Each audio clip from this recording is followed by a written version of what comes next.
ये उन दिनों की बात है जब बैन ने अपनी जॉब करना शुरू की थी। वो अक्सर अपने ऑफिस से टाइम से घर आ जाते थे और अपना ज़्यादातर टाइम वो इंटरनेट में बिताते थे। उस समय फेसबुक नया नया चला था और ऑरकुट जाने वाला था। तो फेसबुक चला चला के उन्होंने काफ़ी अननोन लोगों को अपना फ्रेंड्स बनाया और उसमें से एक जर्मनी की रहने वाली टेसा को भी अपना एक फ्रेंड बनाया। सो एक दिन बैन अपने कमरे में बैठे हुए थे और वो लेट नाइट को अपनी फेसबुक में सर्फिंग कर रहे थे। तभी उनकी एक नई दोस्त जो टेसा, वो उन्हें ऑनलाइन दिखी।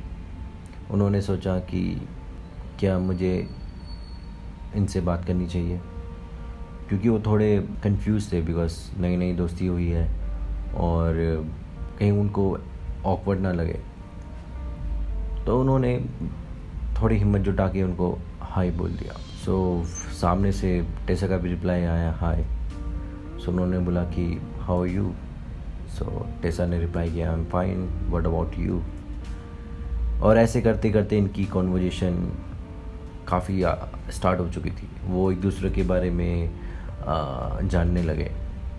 टेसा भी उन दिनों अपनी पढ़ाई कर रही थी, वो अपनी कॉलेज के दिनों में थी और बैन ने अपना कॉलेज ड्रॉप आउट करके नौकरी करना ज़्यादा ज़रूरी समझा, क्योंकि वो और उनकी फैमिली इतनी फाइनेंशियल स्ट्रॉन्ग नहीं थे और अपनी फैमिली की रिस्पॉन्सिबिलिटी को निभा रहे थे। और ये जानकर टेसा काफ़ी इम्प्रेस हुई।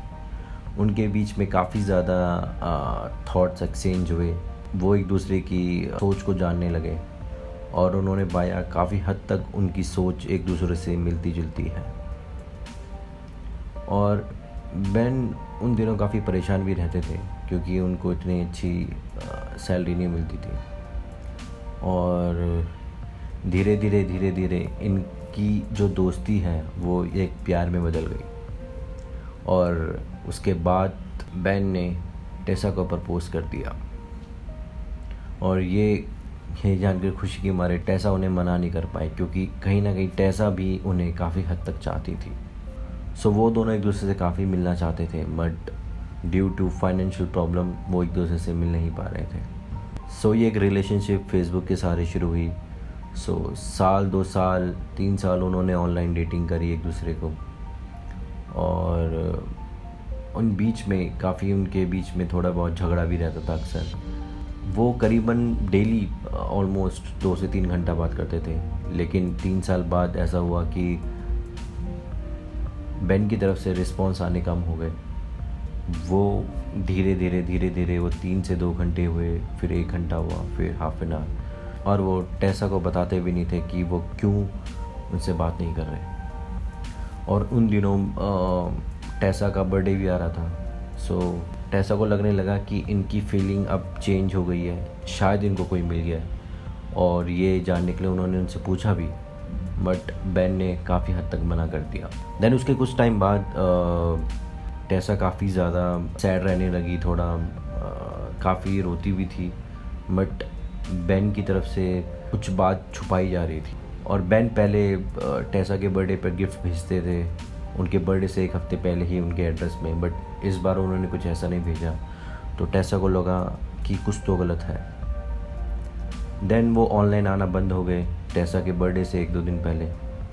और टेसा बेसिकली अपने फ्रेंड्स के साथ रहती थी। उनका जो ओरिजिन जहाँ से वो बिलोंग करती थी जर्मनी में, वो काफ़ी दूर था। वो सिटी में रहती थी अपने फ्रेंड्स के साथ। सो एक दिन बर्थडे से करीबन 1 रात पहले उनके डोर में नॉक नॉक हुआ और जब उन्होंने दरवाज़ा खोला तो वो बैन थे। और वहाँ पे वो दोनों काफ़ी इमोशनल हो गए। पहले तो टेसा काफ़ी शॉक हुई और उसके बाद वो काफ़ी ज़्यादा इमोशनल हो गई। देन उन्होंने एक दूसरे को हग किया एंड देन बैन ने बताया कि वो दूसरी नौकरी भी करते थे ताकि वो पैसा जमा करके फ़्लाइट की टिकट खरीद सकें, क्योंकि वो अक्सर टेसा की आंखों में देखते थे एक मिलने का जुनून, जो उनको बिल्कुल अच्छा नहीं लगता था कि वो नहीं मिल पा रहे। जैसे तैसे उन्होंने यही बताया कि मैं 3-4 महीने मैंने तुमसे इसलिए बात नहीं की कि मैं तुम्हें सरप्राइज़ देना चाहता था, और मैंने ये पैसे अपने बाकी अदर पार्ट टाइम जॉब से पैसे जमा करके मैंने ये पैसे कमाए हैं, और इनसे मैंने ये टिकट एंड वीज़ा ख़रीदा है ताकि मैं तुम्हें सरप्राइज़ दे सकूँ। उसके बाद उन्होंने बर्थडे काफ़ी धूमधाम से मनाया, एंड फर्स्ट टाइम बेन उनके साथ थे, एंड वो अलग ही खुशी थी। और उसके 1-2 साल बाद उन्होंने शादी कर ली और दोनों खुशी खुशी रहने लगे।